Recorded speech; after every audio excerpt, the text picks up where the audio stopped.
Melbourne, March 2025. The new season is underway. The youngest driver on the grid, 18 years old, hasn't even had his driving license for a full year. He qualifies 16th, damaged floor, and nobody's expecting anything. But the rain came, and in the rain, something different happened.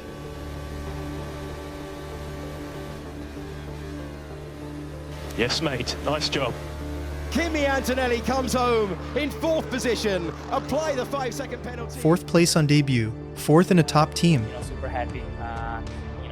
The team did a great job. That weekend was supposed to prove he wasn't ready. Instead, it proved something else entirely.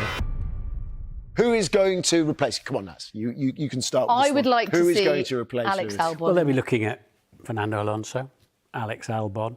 Don't forget Esteban Ocon is in there. 5 minutes. That's how long it took Toto Wolff to make the decision. Lewis Hamilton walked into his office in January, told him he was leaving for Ferrari, and 5 minutes later, Mercedes had picked the teenager. Not Fernando Alonso, not Carlos Sainz, not any of the established drivers sitting on the market.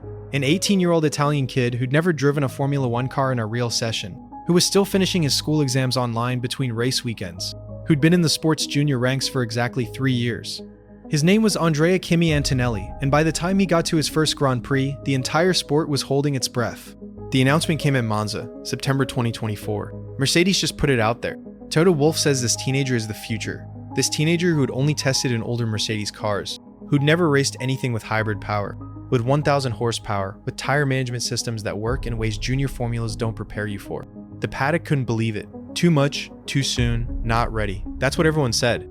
And honestly, if you looked at just the headlines, yeah, it sounded insane. You don't skip the process. You don't put a kid straight into a top team without preparation.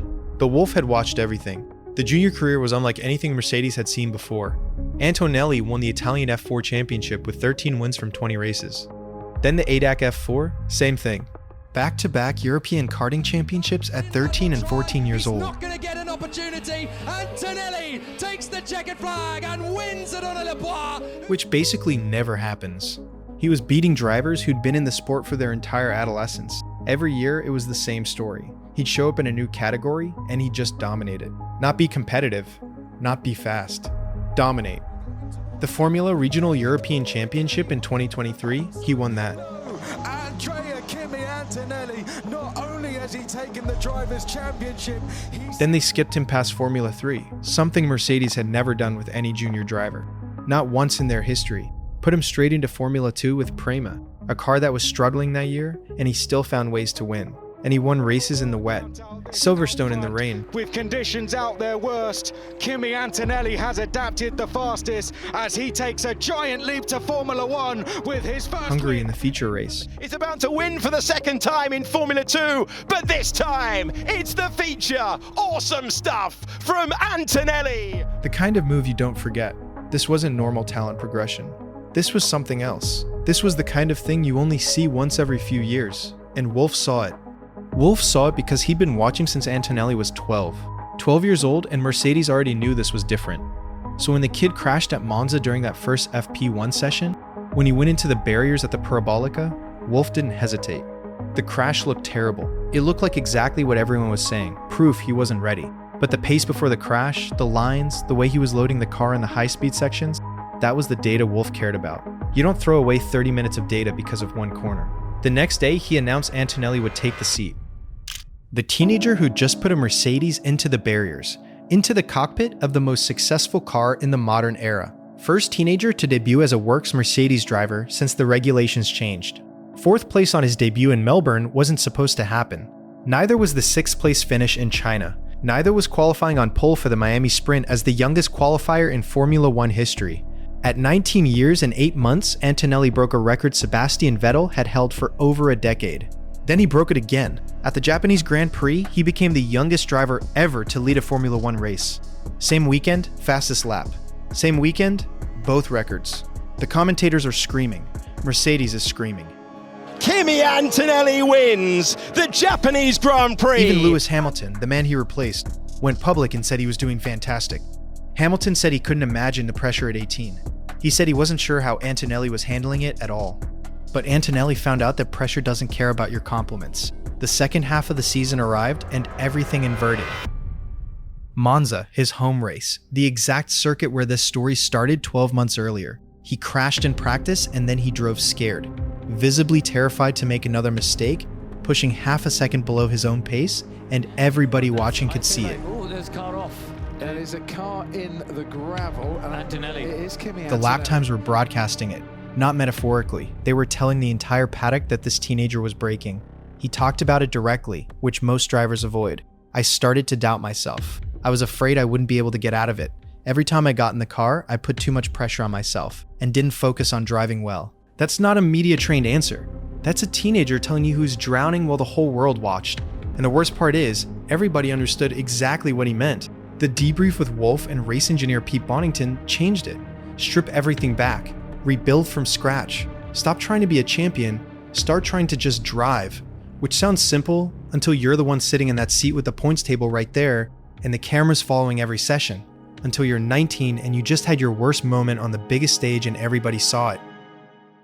3 races later, he's wheel-to-wheel with Max Verstappen in Brazil, holding him off for second place. Not running away from Max, holding him, trading moves. Verstappen's trying everything and Antonelli just stays there. Behind. It's the final meters of the Grand Prix, and it's Kimi Antonelli who hangs on by 0.3 of a second. 3 races after that, he starts 17th in Las Vegas. Penalties, darkness, and drive his way up through the entire field. Finishes 3rd, passes people, makes it stick. The driver who was a second off his own pace at Monza, mentally lost, looked completely at home inside 8 weeks, like something flipped. By the end of the season, 150 points, most any rookie had ever scored under the current system. 3 podiums, 7th in the championship, not the fairy tale the early records were pointing toward, but he'd survived something that ends careers. A complete public mental collapse at the highest level, and he came out faster and harder to rattle than when he went in. For 2026, new regulation cycle, complete reset, new cars, new technical concept, new everything. The teams that read the rulebook right in year 1, they tend to own the next 4 or 5 years. That's what happened when Hamilton joined in 2014. That's what happened when Vettel started his run in 2010. The driver who sits at the center of that advantage right now is 19 years old, still practically a teenager, still figuring out how to be an adult while running at the front of Formula 1. Mercedes had figured it out. Or maybe Antonelli had figured it out. Antonelli won China, won Japan by 13.7 seconds, just absolutely destroying the field. Won Miami by the time Sunday afternoon finished. 3 consecutive wins. No struggle, no question marks. Youngest pole sitter in the history of the sport. 3 separate all-time records broken in a single weekend. And now the paddock isn't debating if he's fast anymore. Nobody's asking those questions anymore. The real question, the one being asked quietly in garages and on paddock walks, is whether the sport just handed this kid something that can't be taken away from anyone else for half a decade. Whether Mercedes accidentally built a dynasty. In Miami, Lewis Hamilton finished 6th in his Ferrari, 14th months after leaving the Mercedes seat behind the teenager who is now driving it. The transition didn't just happen. It made its statement in the same city, in front of the same cameras, with the man who built that seat finishing behind the kid who inherited it. The era didn't just transition. It changed teams, changed cities, changed identities. And it did it while everyone was watching. But here's what nobody's asking. How does a 7-time world champion go 2 full years without a win? How does he abandon the most dominant seat in the sport? What was really broken inside that relationship with Mercedes that made him run? What made him decide, I need to leave this, I need to go somewhere else, even if it means finishing 6th while the teenager in my old car wins? The answer changes everything about how you understand this moment. The real story of Lewis Hamilton's departure is darker than anyone remembers. And if you want to know what actually pushed him out, what made him abandon a throne he could have sat in until he retired, watch the video on your screen.